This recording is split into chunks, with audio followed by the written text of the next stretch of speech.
আসসালামু আলাইকুম বন্ধুরা। আশা করছি আপনারা সবাই ভালো আছেন।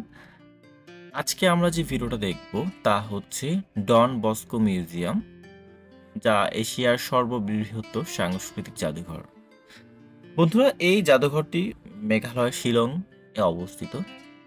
শিলং থেকে ঠিক ৩ থেকে ৪ কিলোমিটারের ডিস্টেন্স হচ্ছে এই ডন বস্কো মিউজিয়াম। এই মিউজিয়ামে বিভিন্ন দেশের সংস্কৃতির বর্ণনা সুন্দরভাবে তুলে ধরা হয়েছে। ভুটান, চীন, মিয়ানমার, নেপাল, বাংলাদেশ, প্রতিটি দেশের সংস্কৃতি খুব সুন্দর করে তুলে ধরা হয়েছে। পুরো নর্থ ইস্ট ইন্ডিয়ার ৮টি স্টেট নিয়ে এই মিউজিয়ামটি তৈরি করা হয়েছে। নর্থ ইস্টের মানুষগুলোর জীবনধারা, সংস্কৃতি, আচার অনুষ্ঠান এতটা নিখুঁতভাবে এখানে তুলে ধরা হয়েছে তা না দেখলে উপলব্ধি করা সম্ভব। সব থেকে বিস্ময়কর বিষয় ছিল এই মিউজিয়ামের ছাদ, যেখান থেকে পুরা শিলং শহরের একটি কালারফুল ভিউ পাওয়া যায়। শেষে ছিল নর্থ ইস্ট ইন্ডিয়ার উপর নির্মিত ৯ মিনিটের একটি প্রামাণ্য চিত্র।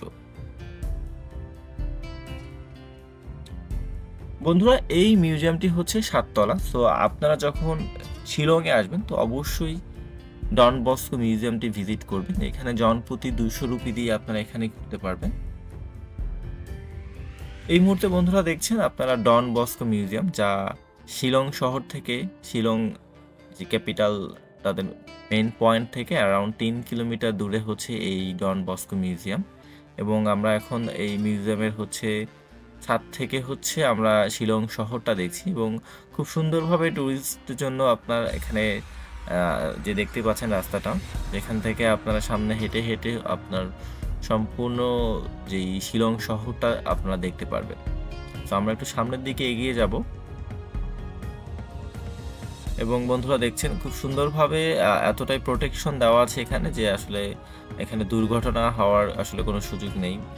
তারা যেভাবে আপনার এত সুন্দর করে আপনার এই রোডটা দিয়েছে, যে কারণ ট্যুরিস্টরা এখানে উঠে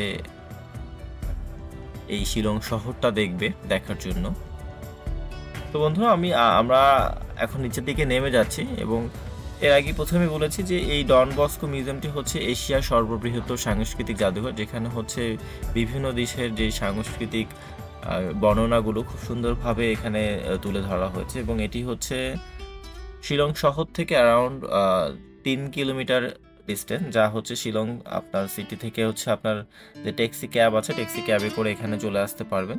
২০০ রুপি করে হচ্ছে এন্ট্রান্স ফি নিবে। এছাড়াও এই ডন বস্কো মিউজিয়ামের ভিতরের আপনারা অনেক কিছু দেখতে পারবেন, সাংস্কৃতিক যে বিষয়গুলো আছে। সো বন্ধুরা, ভিডিওটা দেখতে থাকুন, অবশ্যই কমেন্ট সেকশনে জানাবেন এবং চ্যানেলটি সাবস্ক্রাইব করবেন। Thank you.